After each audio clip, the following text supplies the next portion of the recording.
Salut tout le monde, et bienvenue de nouveau sur notre chaîne. Annos 30 après Christ, sur la frontière orientale désolée de l'Empire romain, un jeune général se prépare à l'impossible. Son nom est Belisario, et il commande 25 000 hommes. L'ultime rempart de Rome contre la puissance écrasante de l'Empire sassanide. Face à lui, à travers la plaine poussiéreuse, s'étend une mer d'acier et d'étendards, 50 000 Perses menés par le général Pérose, une armée qui ne connaît pas la défaite et qui est venue effacer de l'histoire la forteresse de Dara. La supériorité numérique est absolue, le terrain est découvert et le moral romain ne tient qu'à un fil.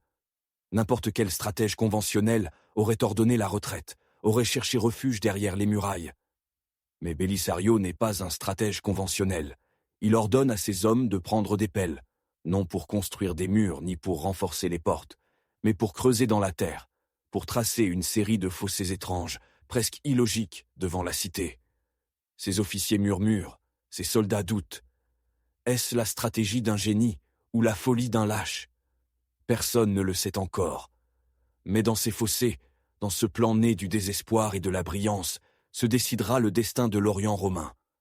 Comment un simple fossé, une cicatrice dans le sol, peut-il arrêter la cavalerie la plus redoutable du monde? La réponse à cette question changera à jamais l'art de la guerre. Si l'histoire de Rome et de Sparte te passionne et les grands génies militaires qui ont défié l'impossible, abonne-toi parce que tu es sur le point d'assister à l'une des victoires les plus étonnantes de la guerre antique. Pour comprendre la génialité de Belisario, nous devons d'abord comprendre le plateau de jeu sur lequel les pièces se déplaçaient. Le monde du VIe siècle n'était pas celui d'Auguste ou de Trajan. L'Empire romain d'Occident était tombé, mais son esprit et son pouvoir survivaient à l'est à Constantinople, sous le commandement de l'ambitieux empereur Justinien Ier. Son rêve était la rénovatio imperii, la restauration de l'Empire dans toute son ancienne gloire. Mais pour regarder vers l'ouest, il devait d'abord sécuriser sa frontière la plus sanglante et volatile, l'orientale, où il entrait en collision avec son éternel rival, l'Empire sassanide de Perse. L'étincelle qui alluma cette conflagration fut la guerre dite d'Ibérie.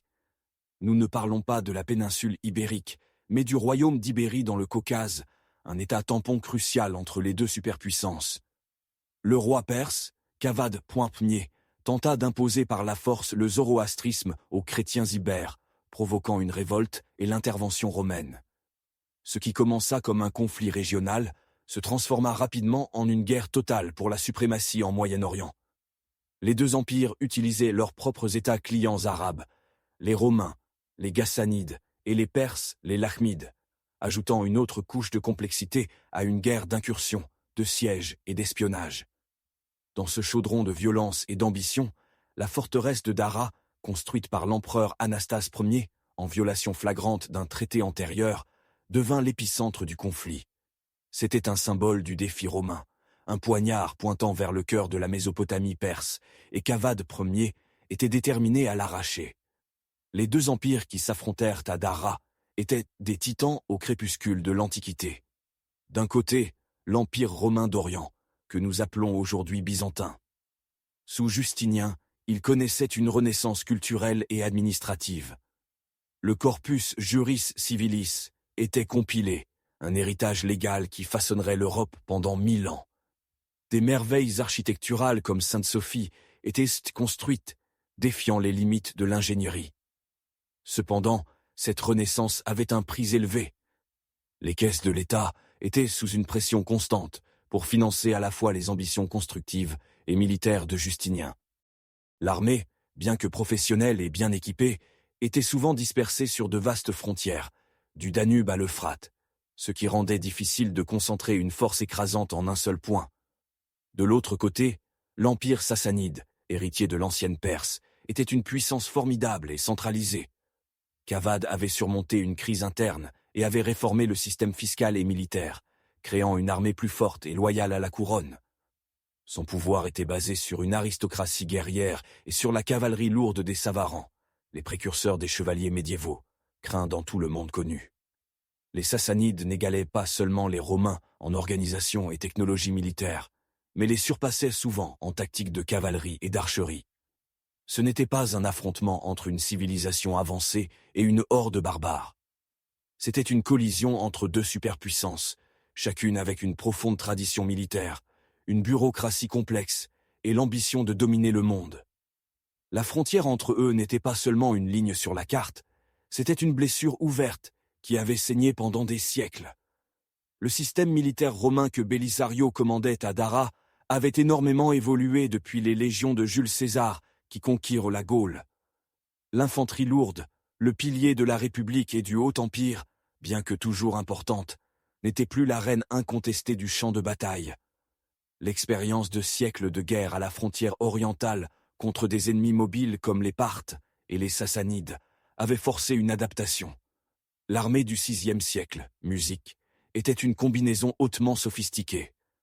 La cavalerie avait gagné une proéminence sans précédent, des unités de cataphractes et clibanarii. Des cavaliers et des montures complètement cuirassés formaient le noyau de choc, capable de briser les lignes ennemies avec une charge imparable. À leur côté, les archers à cheval fournissaient une puissance de feu mobile et létale. L'infanterie, les scutati, luttait maintenant en formation plus flexible, formant souvent un mur de boucliers d'où ils pouvaient lancer des javelots et résister aux charges. Cette approche pragmatique et adaptable contrastait avec le système militaire rigide d'autres cultures, comme le légendaire agogé de Sparte. Alors que l'agogé produisait des guerriers d'une ténacité et d'une discipline incomparables, il était conçu pour un type de guerre très spécifique, le choc des phalanges d'hoplites. Le système militaire romain tardif, en revanche, était le reflet de son empire vaste et diversifié, flexible, multiculturel et intégrateur des meilleures tactiques de ses ennemis. À Dara, Belisario ne comptait pas seulement sur des troupes romaines, mais aussi sur des alliés, Huns, Gassanides, chacun apportant ses compétences uniques. Maîtriser cet orchestre complexe de guerre était la marque d'un véritable génie militaire. Dans ce scénario d'empires en collision et d'armées en évolution émerge la figure de Flavius Belisarius. Ce n'était pas un aristocrate né au sein d'une des grandes familles sénatoriales de Constantinople. Il venait des Balkans d'origine humble et a gravi les échelons grâce à son propre mérite, un produit de la nouvelle garde que Justinien promouvait. Il commença sa carrière comme membre de la garde personnelle de l'empereur, les excubitors, où son talent ne passa pas inaperçu. Contrairement aux généraux de la vieille école, qui obtenaient souvent leur commandement par lignage ou intrigue politique, Belisario était un soldat professionnel, jusqu'à la moelle. Il avait appris l'art de la guerre non dans les livres, mais dans les dures campagnes frontalières. Quand il fut nommé Magister Militum, per Orientem, le commandant suprême des forces romaines à l'Est, c'était un homme insultamment jeune, à peine trentenaire. De nombreux vétérans durent le regarder avec scepticisme. Sa nomination était un pari risqué de Justinien. L'empereur voyait en lui non seulement une habileté tactique, mais aussi une loyauté inébranlable, un trait essentiel pour un autocrate qui craignait toujours les usurpations. Mais à l'été 530, la réputation de Belisario était en grande partie théorique. Il n'avait pas encore commandé une grande armée dans une bataille rangée. Le poids de toute la frontière orientale, la sécurité de provinces entières et le prestige de l'empereur lui-même reposaient sur les épaules de ce jeune général. La question qui flottait dans l'air poussiéreux de Dara était de savoir si cette immense responsabilité l'écraserait ou si elle forgerait en lui une légende. La réponse ne tarderait pas à venir. De l'Est, l'armée perse avançait comme une tempête de sable. Le général Pérozès, sous les ordres directs de Cavade Ier, avait rassemblé une force formidable. Les sources, principalement l'historien et témoin oculaire Procope de Césarée, situent leur nombre autour de 40 000 hommes, auxquels se sont ajoutés 10 000 alliés lachmides, portant le total à 50 000. C'était l'une des plus grandes armées que la Perse avait mise sur le champ de bataille depuis des décennies. Sa composition était terrifiante. Le noyau était les Savarans, la cavalerie lourde sassanide, des cavaliers nobles qui vivaient et mouraient pour la guerre, couverts d'armures de lamelles de la tête aux pieds. À leur côté chevauchaient les Immortels, une unité d'élite de 10 000 hommes qui reprenait le nom et le prestige de leurs ancêtres achéménides. Ils comptaient également sur des milliers d'archers à pied, capables de déchaîner des nuages de flèches qui obscurcissaient le soleil et la redoutable infanterie de Dailam, des mercenaires des montagnes du nord de l'Iran, connus pour leur férocité au combat rapproché. Leur objectif était clair et sans équivoque, la forteresse de Dara. Ils ne prétendaient pas simplement l'assiéger. Leur intention était de forcer une bataille rangée, d'écraser l'armée de campagne romaine et de prendre la ville comme trophée. La confiance dans le camp perse était absolue. Ils avaient combattu les Romains pendant des générations et connaissaient leur tactique. Ils croyaient que la supériorité numérique et la qualité de leur cavalerie d'élite leur garantissaient une victoire rapide et décisive. La forteresse de Dara, l'objectif de cette formidable invasion, était bien plus qu'un simple poste militaire. C'était une déclaration d'intention géopolitique, construite à peine quelques décennies auparavant. Son existence était une épine dans le flanc de l'Empire sassanide. Elle était stratégiquement située à seulement quelques kilomètres de la grande forteresse perse de Nisibis, servant de base d'opérations avancées pour les légions romaines et de poste de surveillance constant sur les mouvements perses.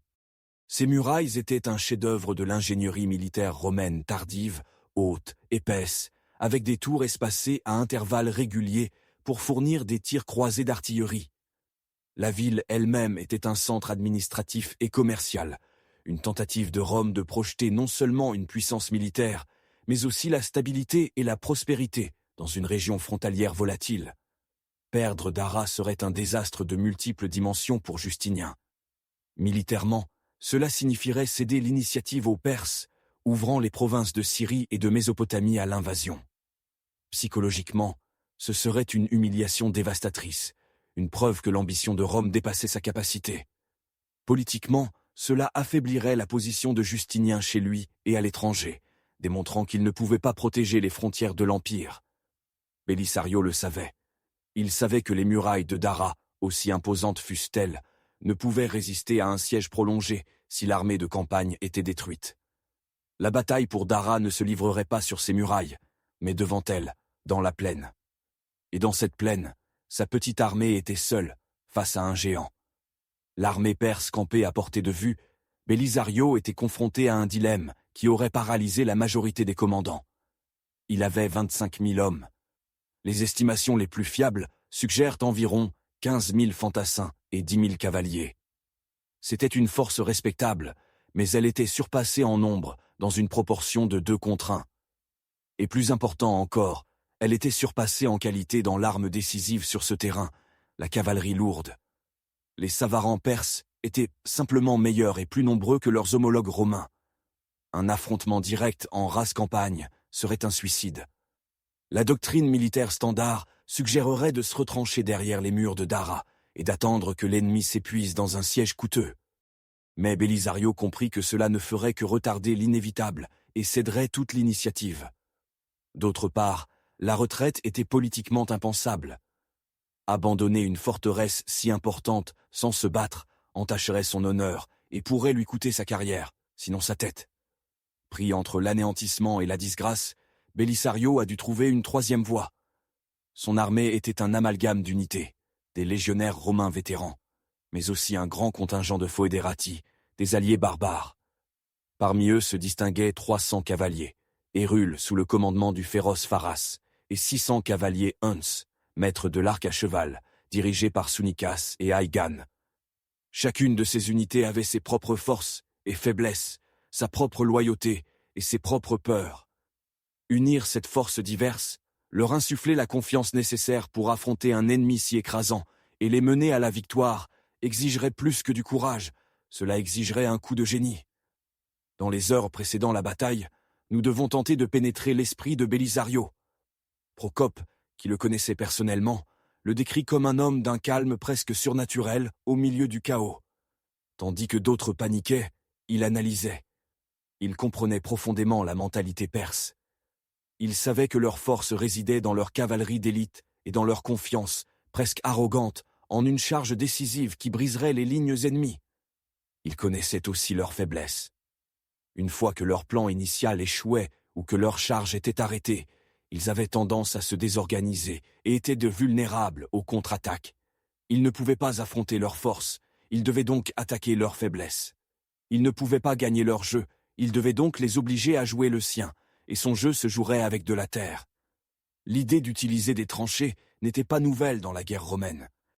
Les légions de César étaient célèbres pour leurs travaux de siège élaborés et leurs camps fortifiés, mais l'usage que Belisario leur donnerait était radicalement différent.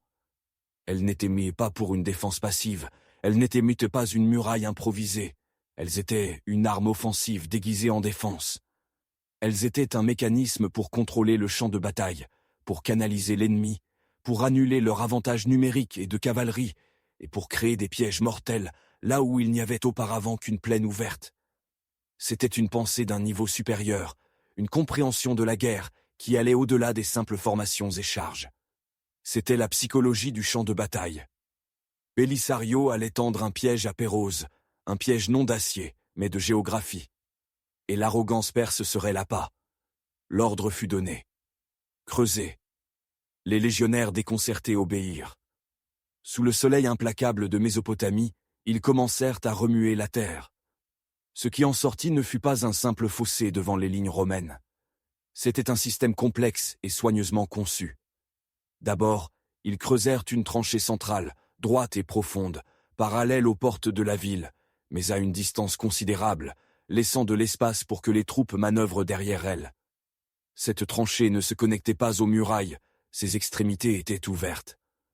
Ensuite, perpendiculairement à cette tranchée centrale, ils creusèrent 2 tranchées transversales qui s'étendaient vers l'armée perse. Finalement, à l'extrémité extérieure de ces tranchées transversales, ils creusèrent une autre tranchée qui les unissait, créant une sorte de grand U creux devant le centre romain. Mais le vrai génie était dans les détails. Plusieurs passages ou ponts de terre furent laissés sans creuser le long des tranchées, suffisamment larges pour que les troupes romaines puissent traverser et contre-attaquer, mais suffisamment étroits pour briser l'élan d'une charge massive de cavalerie. La structure entière était conçue pour ressembler à une défense faible et fragmentée. Elle invitait à l'attaque, surtout sur les flancs où il semblait que la cavalerie perse pourrait simplement contourner la structure. Mais c'était une illusion. Chaque partie du système de tranchées était couverte par des archers et des javeliniers romains. Toute unité qui tenterait de pénétrer dans les canaux formés par les tranchées serait soumise à un tir croisé, dévastateur venant de 3 côtés. C'était un abattoir de conception. Les soldats, d'abord sceptiques, commencèrent à comprendre. Ce n'était pas de la lâcheté, c'était un piège mortel à une échelle jamais vue. Le design du piège était brillant, mais c'était aussi une provocation. En refusant de se battre en rase campagne, Belisario défiait les conventions de la guerre de l'époque, et aux yeux des Perses, agissait sans honneur. La tranchée était une barrière physique, mais aussi psychologique, un espace qui transformait une plaine anodine en un échiquier contrôlé par les Romains. L'objectif n'était pas seulement d'arrêter la cavalerie perse, mais de la dépouiller de son principal avantage, l'élan. Une charge de cavalerie lourde dépend de la vitesse et de la cohésion pour briser une ligne d'infanterie. En obligeant les cavaliers à réduire la vitesse, à contourner les obstacles et à exposer leurs flancs, le fossé les transformait d'une vague imparable en une série de cibles isolées et vulnérables. Belisario plaça son infanterie la plus fiable au centre, derrière la tranchée principale, sous le commandement de son second Hermogenes. Sa cavalerie était divisée. La majeure partie se positionna sur les flancs en angle, protégée par les extrémités des tranchées. Mais la clé de son plan était une force de cavalerie d'élite, les 600 cavaliers Huns de Sunikas et Aigan, qu'il cacha complètement derrière la courbe de la tranchée sur son flanc gauche. Ils étaient son arme secrète, une surprise mortelle attendant le moment opportun.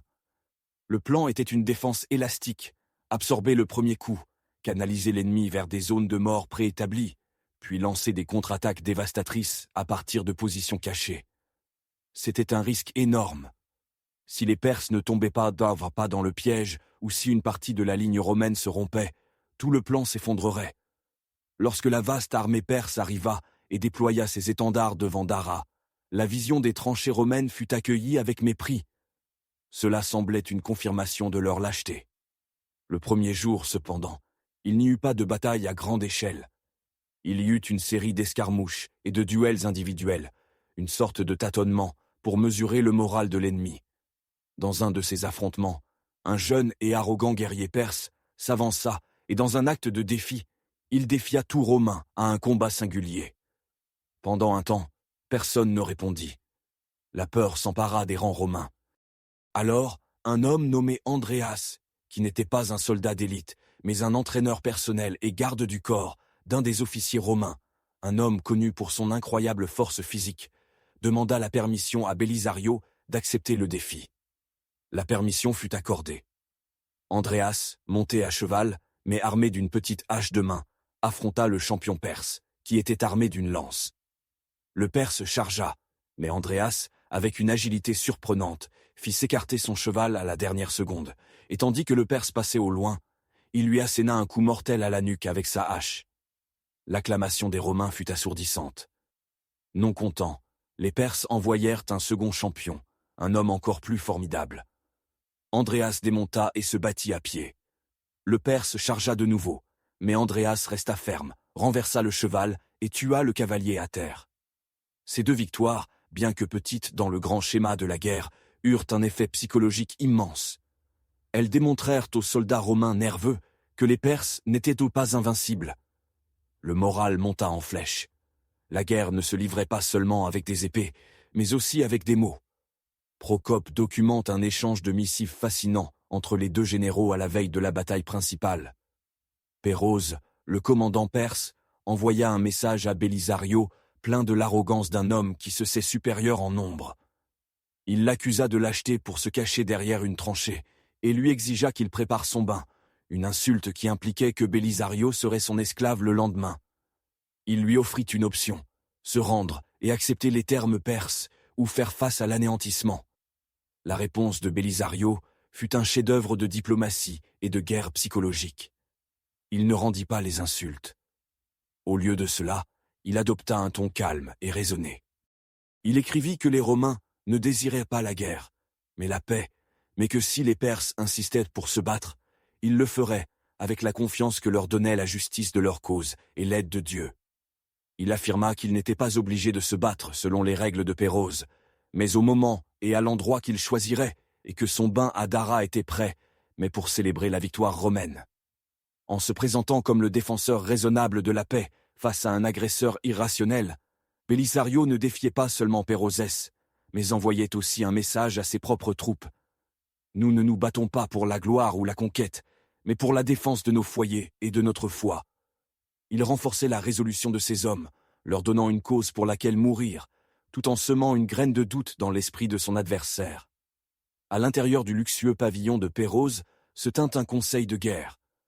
Malgré la confiance externe, certains de ses commandants les plus vétérans exprimèrent leurs préoccupations. Les tranchées romaines, bien qu'apparemment faibles, étaient une tactique inhabituelle.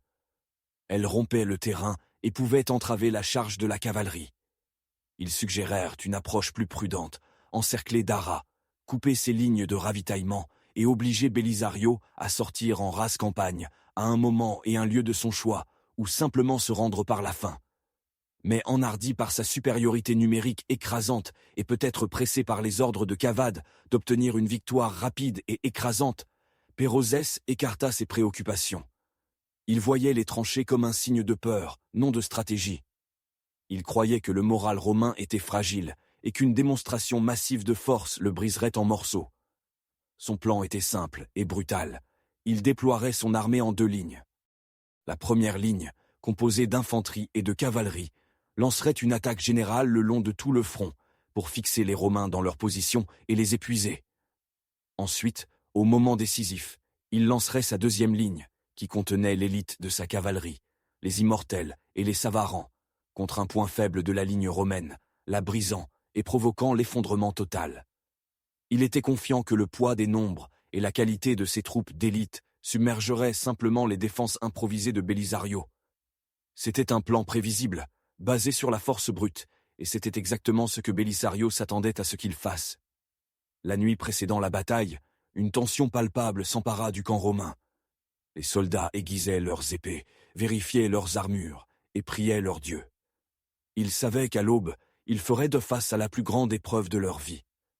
À ce moment critique, Bélisario parcourut les lignes, parlant à ses hommes, non avec des discours grandiloquents, mais avec un calme qui inspirait confiance. Puis il réunit ses officiers. Procope nous a laissé une version du discours qu'il prononça, un discours qui révèle son génie pour la motivation. Il ne leur parla pas de la gloire de Rome ni de la richesse du butin. Au lieu de cela, il fit appel à leur professionnalisme et à leur intelligence. Il leur expliqua le plan en détail, s'assurant que chaque centurion et chaque decurion comprennent son rôle et l'importance de maintenir la discipline. Il leur rappela qu'ils ne livraient pas une bataille perse, mais une bataille romaine. La victoire, leur dit-il, n'est pas décidée par la multitude des corps, mais par la bravoure de l'âme. Il insista pour qu'ils ne rompent pas les rangs pour poursuivre l'ennemi en retraite, une erreur courante qui avait coûté la victoire dans de nombreuses batailles. Ils devaient faire confiance aux tranchées, à leurs compagnons et à leurs plans. À la fin de son discours, il n'y avait plus de doute dans les yeux de ces hommes. Le scepticisme avait été remplacé par une résolution d'acier. Ils croyaient en leur jeune général. Ils croyaient que l'étrange réseau de tranchées qu'ils avaient creusé n'était pas leur tombe, mais la clé de leur salut. Ils s'endormiraient cette nuit-là, non pas avec la peur, mais avec la froide détermination des hommes qui connaissent leur vie. Leur but. À l'aube du deuxième jour, le fracas des corps de guerre perses résonna dans la plaine.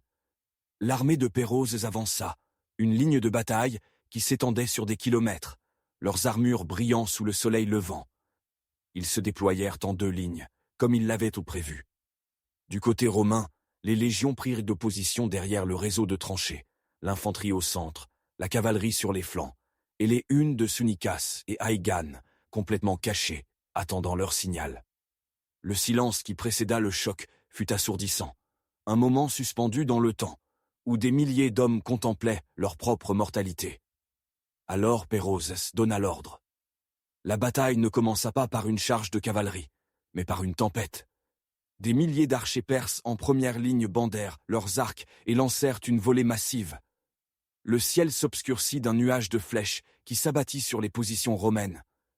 Le son était comme celui d'une pluie torrentielle.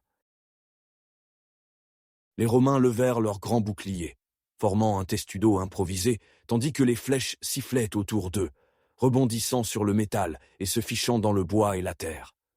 C'était la tactique perse standard, ramollir l'ennemi avec une pluie de projectiles avant l'assaut principal. Mais Belisario avait anticipé cela. Ses troupes étaient bien protégées par les tranchées, qui offraient une couverture supplémentaire. Ils supportèrent soit la tempête, maintinrent la discipline et attendirent. La véritable attaque était à venir. Après le bombardement de flèches, la première ligne perse avança. L'infanterie sassanide, soutenue par des unités de cavalerie, se lança contre le flanc droit romain, commandé par l'officier Buzès. Le choc fut brutal. Les Perses, hurlant leurs cris de guerre, tentèrent-ils de traverser la tranchée, mais le terrain irrégulier brisa leur cohésion. Les soldats romains, depuis la sécurité relative de l'autre côté, lancèrent une pluie de pilas, javelots et dards. La lutte se transforma en une série de combats désespérés dans les passages étroits qui traversaient la tranchée. La discipline romaine forgée par des siècles de guerre resta ferme. Chaque fois qu'une unité perse parvenait à traverser, elle était immédiatement encerclée et anéantie par les réserves locales.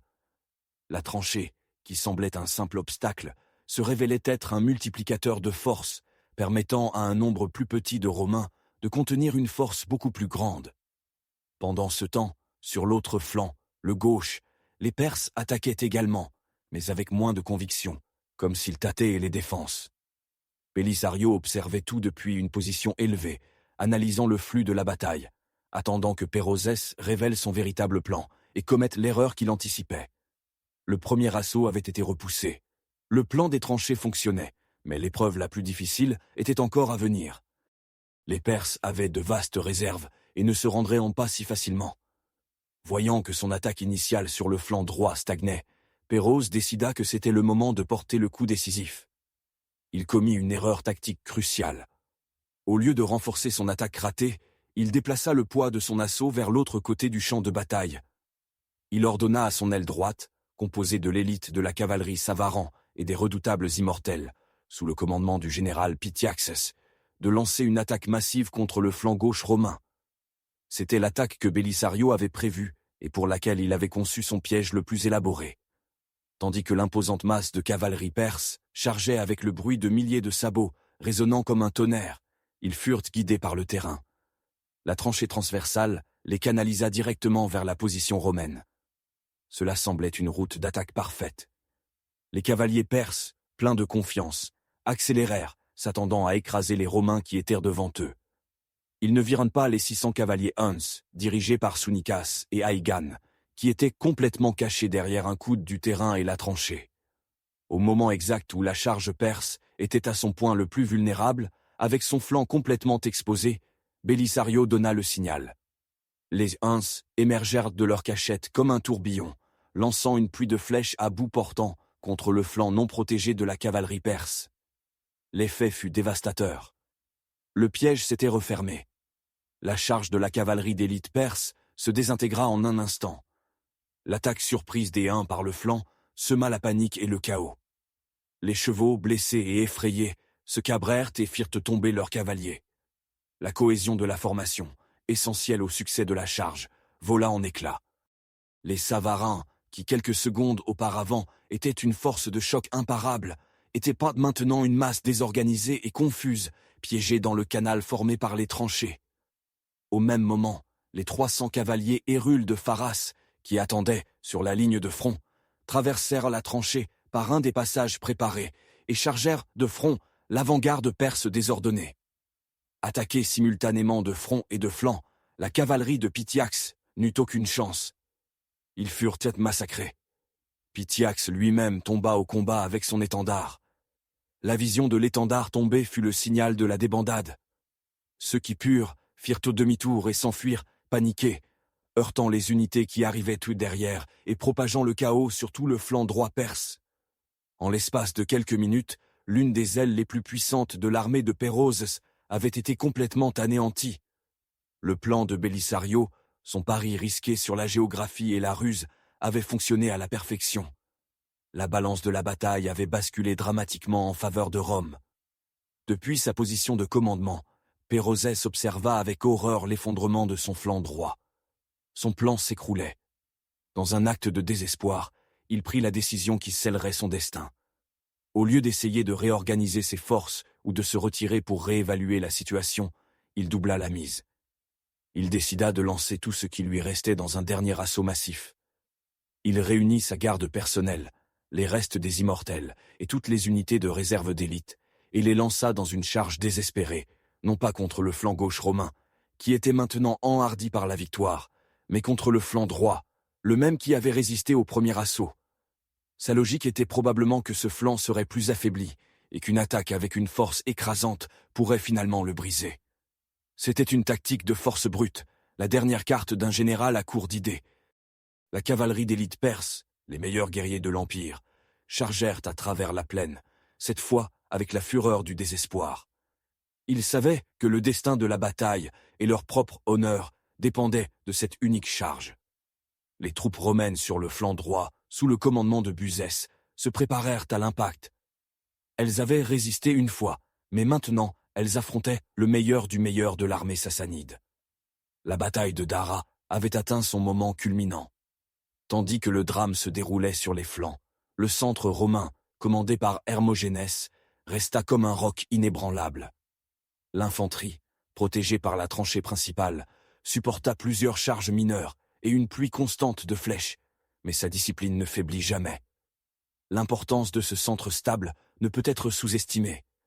Il agit comme le pivot sur lequel Belisario pouvait faire tourner toute sa stratégie. En maintenant le centre sécurisé, Belisario avait la liberté de manœuvrer ses réserves et de répondre aux menaces sur les flancs, sans craindre que sa ligne ne soit coupée en deux. Les légionnaires du centre n'obtinrent pas la gloire des charges de cavalerie, mais leur fermeté fut la base sur laquelle la victoire fut construite.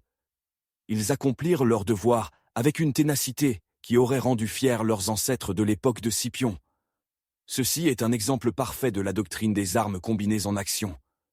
L'infanterie fixe l'ennemi, tandis que la cavalerie, l'arme mobile, porte les coups décisifs. Sans la discipline inébranlable des Scutati au centre, les contre-attaques de flanc de Belisario auraient été impossibles. Ils étaient l'enclume, et la cavalerie de Belisario était sur le point de devenir le marteau, et ce marteau était sur le point de s'abattre sur la charge désespérée des immortels perses. Belisario observa la charge des immortels contre son flanc droit. Il vit comment les troupes de Buzet s'efforçaient de contenir la marée. Il vit le désespoir et la férocité dans les yeux des Perses. Et alors il vit son opportunité. La charge perse, bien que puissante, s'était trop étendue. En concentrant toutes ses réserves d'élite en un seul point, Pérozès avait laissé le flanc de sa propre force d'attaque vulnérable. C'était le moment que Bélisario attendait depuis le début de la bataille. Il donna l'ordre final. Bélisario, à la tête de sa propre cavalerie de réserve, les Bucellari, sa garde personnelle d'élite et les unités de cavalerie romaine qu'il avait maintenues derrière le centre, sortit de derrière la ligne d'infanterie. Ils ne chargèrent pas de front.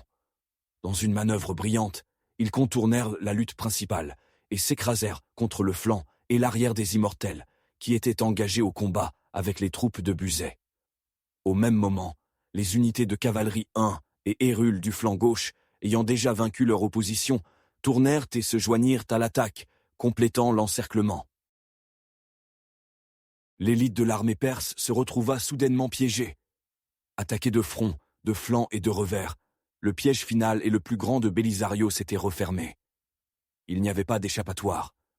Ce qui s'ensuivit fut un massacre.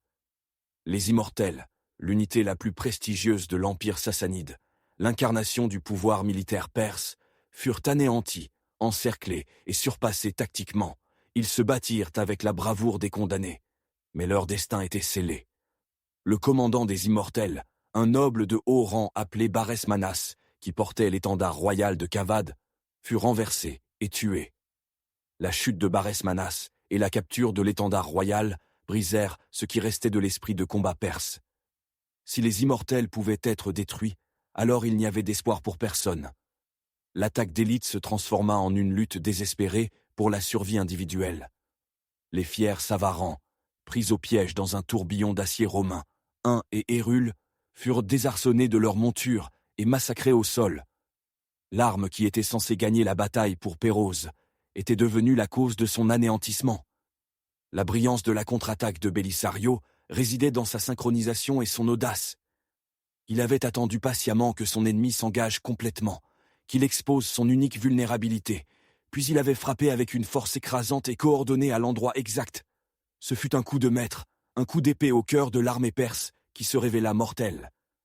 Avec la destruction de son unité d'élite, la panique se répandit comme une traînée de poudre dans le reste de l'armée perse. Les troupes à l'arrière, voyant les Immortels fuir et être massacrés, n'attendirent pas que la marée de la défaite les atteigne. Elles rompirent simplement les rangs et s'enfuirent. Ce qui avait commencé comme une retraite désordonnée se transforma en une débandade totale. 50 000 hommes qui, à l'aube, étaient une armée fière et confiante, n'étaient mugis plus qu'une foule terrorisée courant pour sauver leur vie. Les soldats romains, euphoriques par la victoire, acclamèrent leur général et se préparèrent pour la poursuite. Une poursuite implacable aurait pu anéantir complètement l'armée perse. Cependant, en ce moment de triomphe suprême, Bélisario démontra une fois de plus son sang-froid. Il ordonna à ses hommes d'arrêter la poursuite. Il savait que ses troupes étaient épuisées et qu'une poursuite désorganisée pourrait être vulnérable à une embuscade ou à une contre-attaque d'unités perses qui auraient réussi à se regrouper. De plus, son objectif principal était déjà atteint. L'armée perse avait été vaincue de manière décisive et la sécurité de Dara était garantie. Il préféra la prudence à la boucherie totale, une décision qui démontrait une maturité et un contrôle qui démentaient sa jeunesse. La victoire était complète. Il n'y avait pas besoin de courir de risques inutiles. Lorsque la poussière retomba et que le bruit de la bataille fut remplacé par les plaintes des blessés, l'ampleur de la victoire romaine devint évidente. La plaine de Vandara était couverte des corps de milliers de soldats perses. Procope affirme que les Perses perdirent environ 8000 hommes, tandis que les pertes romaines furent insignifiantes. Bien qu'il soit probable que les chiffres de Procope soient une exagération pour glorifier son patron, Bélisario, il ne fait aucun doute que la victoire fut incroyablement unilatérale. Le champ de bataille témoignait du désastre perse. Il était jonché des armures coûteuses et orné de la noblesse sassanide, d'étendards brisés et de milliers de chevaux morts. Pour les soldats romains qui parcoururent le champ, la vision dut être bouleversante. Ils avaient défié un ennemi qui les doublait en nombre et l'avait écrasé. L'étrange réseau de tranchées qu'ils avaient creusé avec tant de scepticisme était devenu l'instrument d'une des victoires les plus étonnantes de l'histoire militaire romaine. L'impact psychologique fut aussi important que le militaire. Le moral de l'armée romaine d'Orient monta en flèche. Ils avaient dû prouver qu'ils pouvaient vaincre les redoutés sassanides dans une bataille rangée. Au contraire, la confiance de l'armée perse fut brisée en morceaux. La légende de son invincibilité, en particulier celle de sa cavalerie d'élite, avait été rompue. La nouvelle de la victoire à Dara voyagea rapidement à Constantinople, portée par des messagers qui galopèrent de jour et nuit. Lorsque la nouvelle parvint à la capitale, elle fut accueillie par un mélange d'incrédulité et de jubilation. L'empereur Justinien, dont le pari sur le jeune Bélisario semblait maintenant un acte de génialité prophétique, se trouva immensément renforcé. La victoire fit taire ses critiques et lui donna le capital politique dont il avait besoin pour continuer ses projets ambitieux. Des défilés furent organisés et des services d'action de grâce furent offerts dans les églises de toute la ville.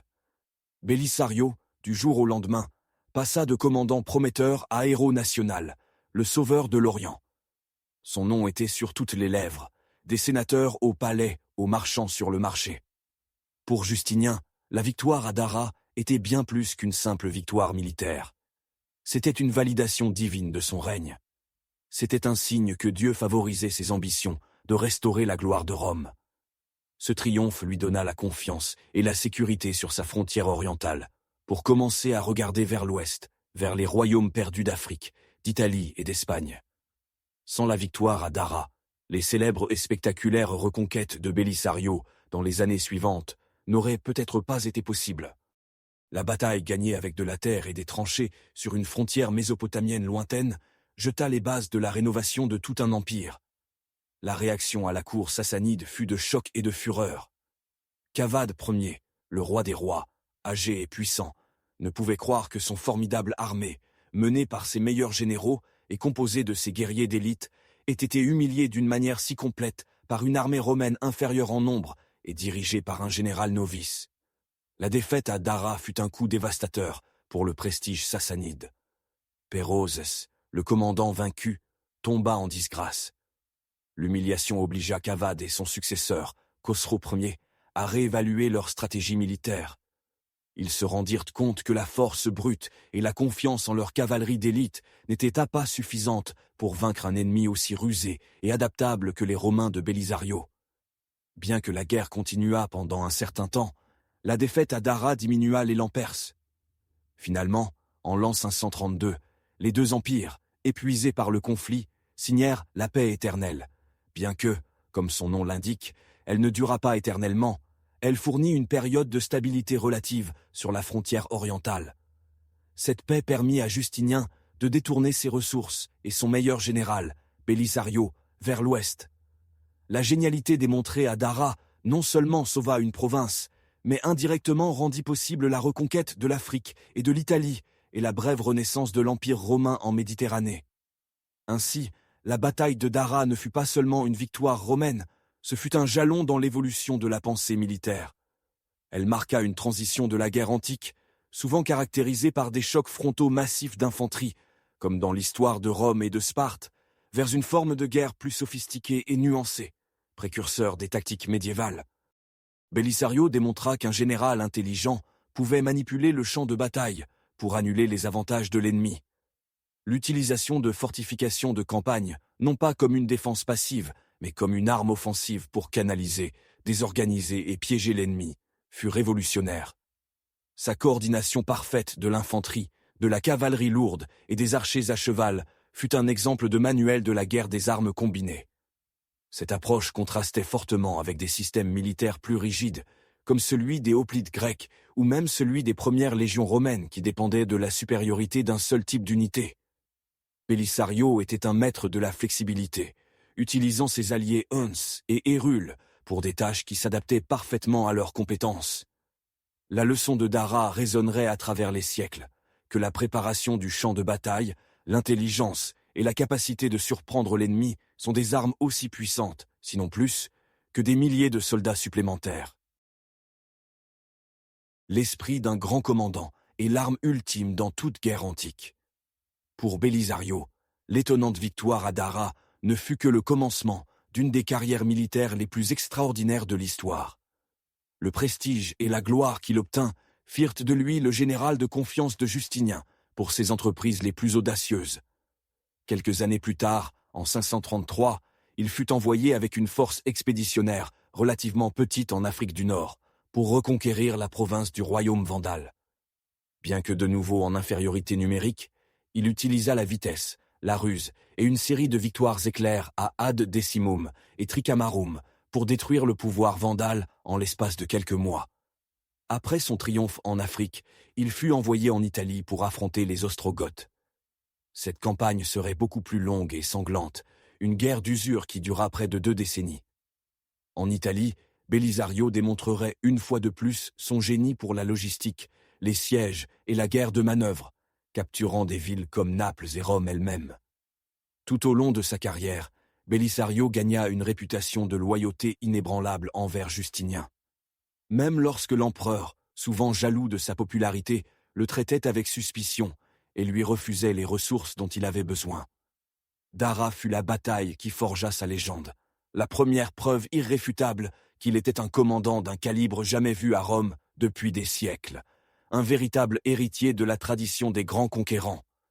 Et qu'advint-il de Dara, la ville pour laquelle on se battit si férocement? Après la victoire de Belisario, la forteresse fut renforcée et devint la pierre angulaire de la défense romaine en Mésopotamie, pendant le reste du règne de Justinien.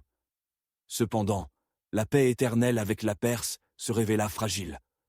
À la fin du VIe siècle, la guerre entre les deux empires reprit avec une férocité renouvelée. Dara devint une cible principale encore et encore. Elle fut assiégée, capturée par les Perses sous Khosrau Ier, puis recapturée par les Romains, et finalement perdue de nouveau dans le grand conflit final entre Rome et la Perse au début du VIIe siècle sous l'empereur Héraclius. La cité, qui fut autrefois un symbole du pouvoir et de l'ingénierie romain, changea de main tant de fois que ses murailles devinrent les cicatrices d'un conflit qui semblait ne jamais finir.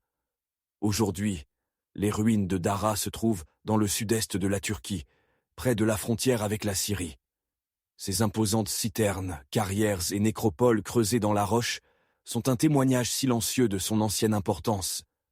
Ce sont les vestiges d'une ville frontière qui fut témoin de l'un des moments les plus brillants de l'histoire militaire, un lieu où un jeune général utilisa la terre elle-même comme arme pour forger une légende. Notre compréhension de cette incroyable bataille dépend presque entièrement d'un seul homme, Procope de Césarée. Il fut un historien, mais aussi bien plus. En tant que conseiller juridique et secrétaire personnel de Belisario, il fut un témoin oculaire de nombreuses campagnes qu'il narre, y compris celle de Dara. Son œuvre principale, Les guerres de Justinien, est une source d'une valeur inestimable, pleine de détails vifs sur les batailles, les stratégies et les personnalités de l'époque. Sans Procope, la génialité de Belisario à Dara aurait pu se perdre dans les brumes de l'histoire. Cependant, comme avec tout historien antique, nous devons le lire avec un œil critique. Procope écrivait pour un public spécifique et avait ses propres motivations. Son admiration pour Belisario est évidente à chaque page, et il est probable qu'il ait exagéré les effectifs ennemis et minimisé les pertes romaines pour magnifier les exploits de son patron. Il écrivit également une histoire secrète, une œuvre pleine de venin et de calomnies contre Justinien, son épouse Théodora et Belisario lui-même, ce qui complique encore plus notre évaluation de son objectivité. Malgré ces avertissements, le récit de Procope sur la bataille de Dara est remarquablement cohérent et tactiquement plausible. Il reste la base sur laquelle repose toute notre connaissance de ce moment crucial de la guerre antique. Un témoignage du pouvoir de la parole, écrite pour préserver la mémoire des grands faits. La leçon la plus profonde et durable de la bataille de Dara est la suprématie de l'intelligence sur la force brute. Belisario fit face à un ennemi supérieur dans presque tous les aspects quantifiables. Nombre de soldats, qualité de la cavalerie et probablement la confiance de ses troupes au début du combat. S'il avait livré une bataille conventionnelle, il aurait été anéanti. Au lieu de cela, il refusa de se battre selon les termes de l'ennemi. Il réimagina le champ de bataille, transformant un désavantage, une plaine ouverte, en un avantage, un abattoir contrôlé. Il utilisa la psychologie en exploitant l'arrogance perse pour les attirer dans son piège, Il utilisa la discipline et la flexibilité de son armée diverse pour exécuter un plan complexe à la perfection. C'est une leçon qui résonne à travers toute l'histoire militaire, de la victoire d'Hannibal à Cannes, où il utilisa une formation concave pour envelopper et détruire une armée romaine beaucoup plus grande, jusqu'aux tactiques de guérilla employées dans les conflits modernes. Les plus grands commandants ne sont pas toujours ceux qui ont la plus grande armée, mais ceux qui comprennent le mieux comment utiliser les ressources qu'ils ont de la manière la plus ingénieuse. Belisario à Dara démontra qu'il était l'un des plus grands. Il ne gagna pas avec plus d'acier, mais avec une meilleure idée, un plan né de l'esprit d'un génie stratégique. La victoire à Dara, bien que décisive, ne fut qu'un épisode dans la longue et épuisante saga des guerres romano-sassanides.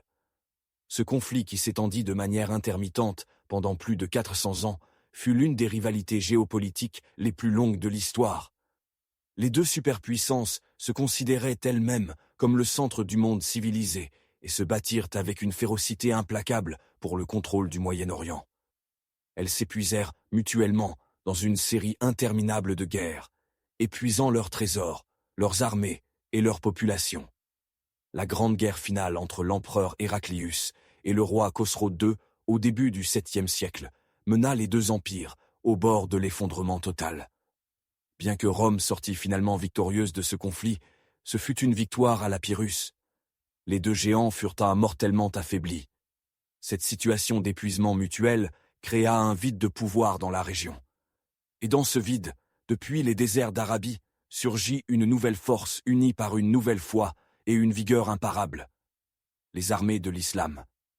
Peu d'années après que Rome et la Perse aient signé leur dernier traité de paix, les conquêtes arabes ravageraient le Levant, la Mésopotamie et la Perse et dépouilleraient Rome de ses provinces les plus riches.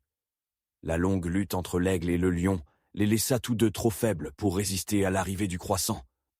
En fin de compte, l'histoire de Dara est l'histoire de Belisario. Il demeure comme l'un des grands capitaines de l'histoire, souvent mentionné aux côtés d'Alexandre le Grand, d'Hannibal et de Jules César, bien que son nom soit injustement moins connu du grand public.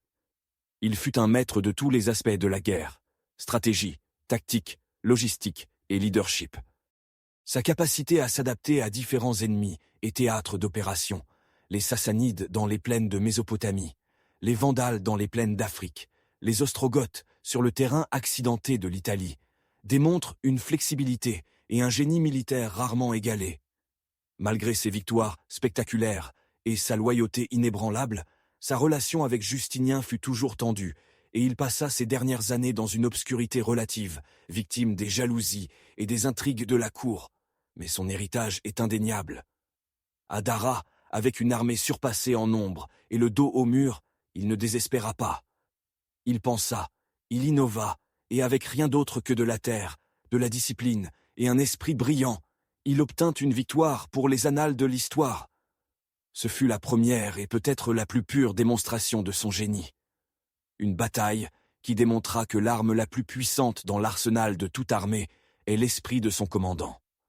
Commentez ci-dessous quelle autre bataille vous aimeriez voir, analysée avec ce détail, et n'oubliez pas de vous abonner pour ne manquer aucune page de la grande histoire de la guerre antique. La victoire à Dara fut absolue, une humiliation pour la puissance sassanide et une preuve irréfutable du génie de Belisario. Cependant, sur le grand échiquier de la guerre, une seule bataille, aussi décisive soit-elle, met rarement fin au conflit. La guerre d'Ibérie se poursuivrait avec des victoires et des défaites pour les deux camps. Belisario lui-même connaîtrait l'année suivante le goût amer de la défaite à la bataille de Callinicum, une dure leçon sur le fait que la fortune à la guerre est une maîtresse inconstante. Mais l'héritage de Dara transcenda le résultat de la guerre elle-même. La bataille devint un manuel d'études dans les académies militaires pendant des siècles, un exemple parfait de comment un commandant inférieur en nombre pouvait, par l'intelligence, la préparation et l'utilisation innovante du terrain, anéantir une force massivement supérieure. Belisario démontra que la guerre antique ne se gagnait pas uniquement avec la force brute ou la valeur indomptable des guerriers, tandis que le système militaire de puissance légendaire comme Sparte était basé sur le forgige de soldats, presque inhumains, à travers un entraînement brutal depuis l'enfance, le fameux agogé, Rome, dans sa phase tardive, démontra que la flexibilité tactique et la brillante stratégie étaient des armes également puissantes. L'histoire de Rome et de Sparte nous montre deux chemins distincts vers l'excellence martiale, deux philosophies de combat. Dans la plaine de Dara, ce ne fut pas la phalange spartiate qui triompha, mais l'intellect romain. Belisario n'utilisa pas ses hommes comme un marteau aveugle, mais comme le scalpel d'un chirurgien, disséquant l'armée perse avec une précision terrifiante. La tranchée, cette simple cicatrice dans la terre, devint le monument à l'une des victoires les plus intelligentes de l'histoire. Un rappel éternel que sur le champ de bataille, l'esprit est l'arme ultime. Si cette incroyable histoire de génie militaire t'a fasciné, abonne-toi et active la cloche pour ne pas manquer nos prochaines explorations de l'histoire antique. Quelle autre bataille aimerais-tu que nous analysions? Laisse-le dans les commentaires.